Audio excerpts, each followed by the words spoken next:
केंद्र सरकार की ओर से लागू की गई अग्निपथ योजना का विरोध थमने का नाम नहीं ले रही है। देश भर में हुए विरोध प्रदर्शन के बाद छात्र संगठन भी अग्निपथ योजना का विरोध करते नजर आ रहे हैं। बता दें कि शिमला में स्टूडेंट फेडरेशन ऑफ इंडिया ने अग्निपथ योजना का विरोध किया। एसएफआई के कार्यकर्ताओं का कहना है कि सरकार युवाओं के भविष्य के साथ खिलवाड़ करने का काम कर रही है। शिमला के उपायुक्त कार्यालय के बाहर आक्रोशित एसएफआई कार्यकर्ताओं ने अग्निपथ योजना का पुतला भी फूंका है। इस दौरान एसएफआई के कार्यकर्ताओं की पुलिस के साथ हल्की धक्का मुक्की भी हुई। इस दौरान एसएफआई के राज्य सचिव अमित ठाकुर ने कहा कि केंद्र सरकार युवाओं के साथ खिलवाड़ करने का काम कर रही है। अग्निपथ योजना को देश के हित में बताकर बच्चों के साथ का अहित किया जा रहा है। उन्होंने कहा कि अगर सरकार के पास इतनी ही आर्थिक तंगी है तो आखिर विधायकों और सांसदों की तनख्वाह और पेंशन में कटौती क्यों नहीं की जाती। उन्होंने कहा कि अगर देश की सेना के लिए ऐसी नीति लाई जा रही है तो नेताओं को अपने लिए भी ऐसी ही नीति लानी चाहिए।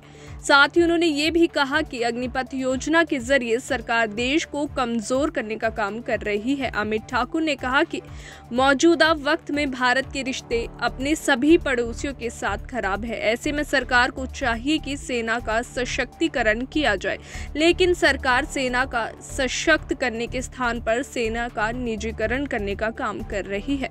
उन्होंने सरकार से मांग की है कि जल्द से जल्द अग्निपथ योजना को वापस लिया जाए। एसएफआई ने सरकार को चेताया है कि यदि योजना वापस नहीं ली जाती तो आगामी समय में आंदोलन को बड़ा रूप दे दिया जाएगा।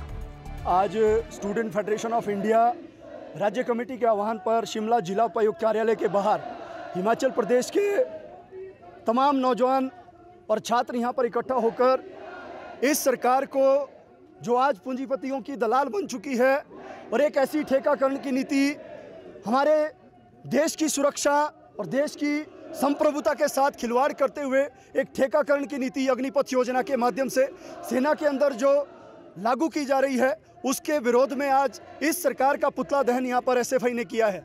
और ये चेतावनी है इस सरकार के लिए कि आज जिस तरीके से देश भर के अंदर नौजवान, देश भर के अंदर छात्र जो एक आस लगाए बैठे थे कि जो उनका 2 साल पहले कोविड महामारी से पहले अलग अलग सेनाओं की भर्तियां हुई थी, उन सेनाओं की भर्तियों को, उनके जो ज्वाइनिंग लेटर का इंतज़ार वो लोग अपने घरों के अंदर कर रहे थे।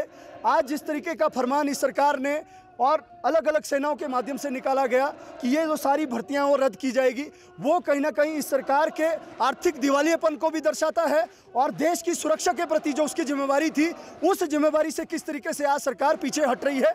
और एक ऐसी योजना जिसको देश भर के अंदर नौजवानों के साथ साथ हमारे जितने भी रक्षा विशेषज्ञ हैं, भूतपूर्व सैनिक है, वो सब लोगों ने इस जो है अग्निपथ योजना का विरोध किया है। और इसे देश की संप्रभुता के खिलाफ, इस देश की सेना के अंदर जो सुधार की दृष्टि से योजना लाई गई है, वो किसी भी तरीके से, किसी भी अगर हम इसको देखेंगे नज़रिए से, देश के सेना के सुधार के लिए नहीं बल्कि देश की सेना को कमज़ोर करने के लिए नीति लाई गई है।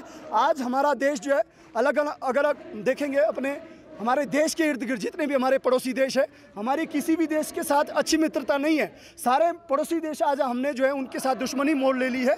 ऐसे समय के अंदर जब हमें अपनी सेना को मजबूत करने की ज़रूरत थी, जब हमें अपने सेना को जो है अलग अलग तरीके से जो है ट्रेंड करने की ज़रूरत थी, तो एक ऐसे समय के अंदर एक ऐसी नीति सरकार ने लाई है जो जिससे ना तो ट्रेंड सैनिक हमारे होंगे, दूसरी तरफ जो सेना के अंदर जवान भी होंगे उन्हें एक जो सोशल सिक्योरिटी उनके परिवार को मिलनी चाहिए थी, वो इसके अंदर साफ तौर पे नहीं है।